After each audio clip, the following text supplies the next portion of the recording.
Hello to my fellow fans of stepping games. If you like games like DDR, Pump It Up, and In the Groove, you're probably aware of the plethora of fan content out there. Thousands of custom-made charts made to run with the program Stepmania. But how is this content made? Now that is what this video is about. I'm going to be using StepF2 for my example. However, you can also follow this guide for Stepmania, since that's what StepF2 is built off of, and its sequel, StepP1. So let's just jump into it. Part 1. Preparing the Krabby Patty! So I'm going to assume you've already downloaded your stepping simulator of choice. Now, the first thing we must do is choose a song. I'm going to be using an original song made by a friend of mine, who you should totally check out, by the way. Once I have the song downloaded, we will need to cut it exactly how we want. If you're leaving the song fully intact, you can skip ahead. If you're cutting down a music video along with the song, you can do this in a video editor like Premiere or Vegas to take care of both at once. I'm going to use Audacity this time because it's a free program that anyone can download and most people already have downloaded. So all you have to do is find the part you want to keep and highlight and delete everything else. You can take parts from the middle or just cut it off after the desired time. A typical arcade-length song is 2 minutes. So I'm going to highlight and delete the end here. Then I'm going to apply a fade out effect so it sounds better. Now we're ready to save. Select Export and then save it as an OGG file. Now, if you didn't cut the song, you should still convert it to this format. You can do this by using a program such as WinFF, which I personally recommend, or you can even go online and use a website. All you have to do is drop the MP3 file here and download the converted file once it's done. Now we have our audio. Next, we need a background and jacket image. I'm going to use the album artwork here. You can either use an existing image or create one in a photo editor of your choice. I usually do what Andamiro does and take a screenshot from the music video and add the song title, artist, and BPM. StepP1 uses the same aspect ratio for both the jacket and the background, so if you're using that, you don't have to worry about resizing anything once you have your background. But you may need to create a copy and resize, depending on what program you're using. Now we have our images. Next is the video, which is optional. Not all user charts include videos, but they do enhance the experience. If you're leaving the whole song intact, skip this part and just toss the original video into your folder. If you have a pre-existing music video that goes with the song you're using, hopefully you took my advice and did the cutting in a video editor, so your music video is already cut down. If not, you'll have to cut it in the same spots as your audio file. If you're creating your own video, go ahead and do that. You can create something stylish, throw together some stock footage, or just zoom in on drawings of anime girls like half of the BGAs and Pump It Up. When your video is ready, it's time to render it. I found that both MP4, MPG, and AVI files work in Stepmania, StepF2, and so on. Most people recommend AVI, but I use MP4 just because. So, make sure that video is in the folder with the audio file and the images. If you're using Stepmania, we're ready to create the Simfile. If you're using StepF2 or P1, we can optionally create a preview video. Cut the best 10 seconds from your video and export it as an AVI or MP4. I suggest naming it title-P. Let's check to make sure everything is consistently named. I suggest having everything named after the song title. And now, everyone can move on to creating the Simfile. Part 2. Creating the Simfile. So, now it's time to fill in the text file that controls everything. You can edit this right in Notepad. To get this file, you can download a blank copy from the link in the description below. If you're using Stepmania, you'll want the SM file. If you're using StepF2 or P1, you'll want the SSC file. So we're just going to go through and fill in all of the information.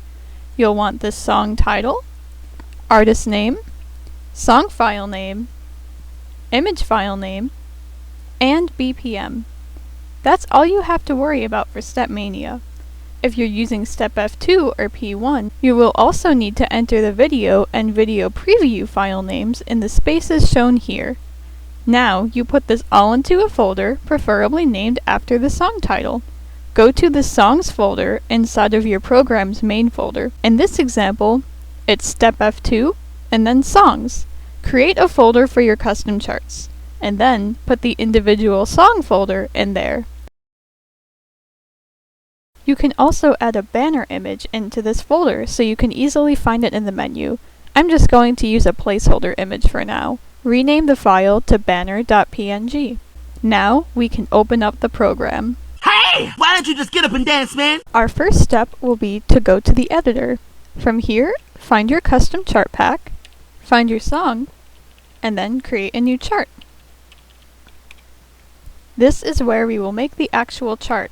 In order to place down arrows, you press 1, 2, 3, 4, and 5 for each arrow. If you're creating a 4-panel chart in Stepmania, you will only use keys 1, 2, 3, and 4. If you're creating a doubles chart, you will be using keys 1 through 8 or 1 through 10. So the first thing we have to do is make sure that this chart is synced up. I suggest checking out this video for a detailed explanation on syncing your song correctly. There will also be a link in the description to this video.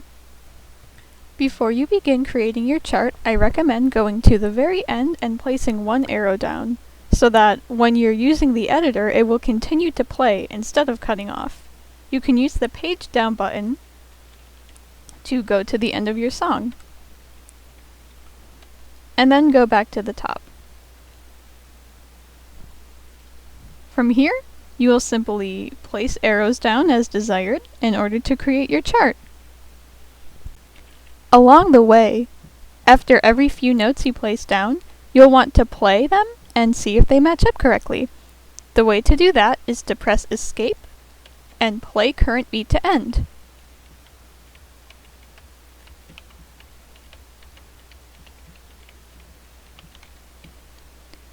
Make sure you do that every once in a while to be sure that the notes you're placing match up with the song. And make sure to save often. You do this by pressing Escape and going down to Save. So now I'm going to go through this menu. This is the menu that comes up when you press Escape. From here, you can play the song from the beginning, play the song from the current point you're at, save, and do many other things. One important thing is the Options menu that you'll want to use for adjusting your settings for previewing the song. Here you can set your speed and all of these other things, but the most important part here is the rate. Sometimes you'll want to slow down the song to be absolutely sure that the notes you're placing line up correctly. This will change the rate of the song. You can go all the way down to 0.25. This will help with tricky parts or very fast sections. I also recommend hiding the background so that you can see the notes more clearly and not have any distraction. Here you can also edit some info for the song and chart. Here you can view all of the information such as the title and artist. The steps info is also important. This is where you will enter the difficulty of your chart. So that's the Escape menu. Those are the most important things you'll be touching. Next, there's the menu that appears when you press Enter. This can help you if you make a mistake or simply want to move things. If you want to move your notes down, use Insert Beat and Shift Down. You can shift it down by any amount, all the way down to 192nd notes, which hopefully you won't need to be making minor adjustments that much. You can also delete beats and shift all of your notes upwards. Next, we will be going over the Alter menu. In order to use this, you must have an area selected. In order to select a section, hold down the left Shift button. Now we've selected one measure.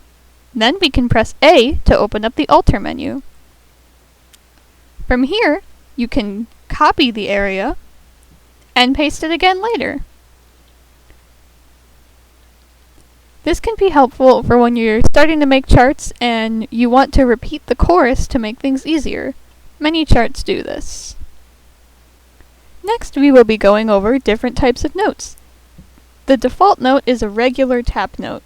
This is what most charts will use. you can use the N and M keys to cycle through the different types of notes. You can see it in the corner over here. So you can change it to Player 1, Player 2, and Player 3 type notes, which are used for co-op charts. You can turn it to a mine, which means that if you step on it, the note will explode and cause damage to your life bar. Next is the lift. And then back to the tap. So pretty much you'll want to change the types of notes if you either want to place a mine or you want to create a co-op chart. You can also change the appearance type of notes. You can do this by cycling through them with the J and K keys. The first type of note is a regular note that will appear as normal. The next type is hidden, which means that the note will not appear. The next type is sudden, which means that the note will appear when it is halfway up the screen, right before you have to step on it. The next type is vanish, which means that the note will disappear while it's halfway up the screen. For now, just keep putting arrows down until you feel your chart is complete. Then we're going to want to make sure we save. And we're going to want to go to the steps info and make sure we have a proper difficulty rating. And then we can exit edit mode. And we can check out our chart.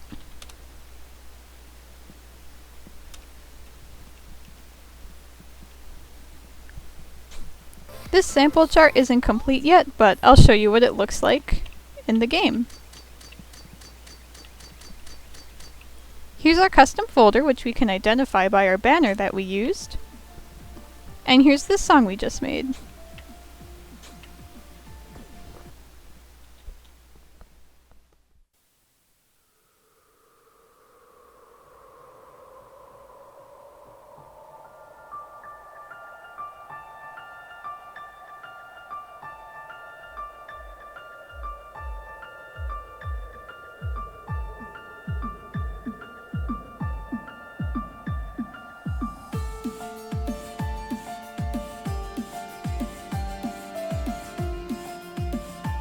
And congratulations! You've made your first StepF2, Stepmania, or StepP1 custom chart.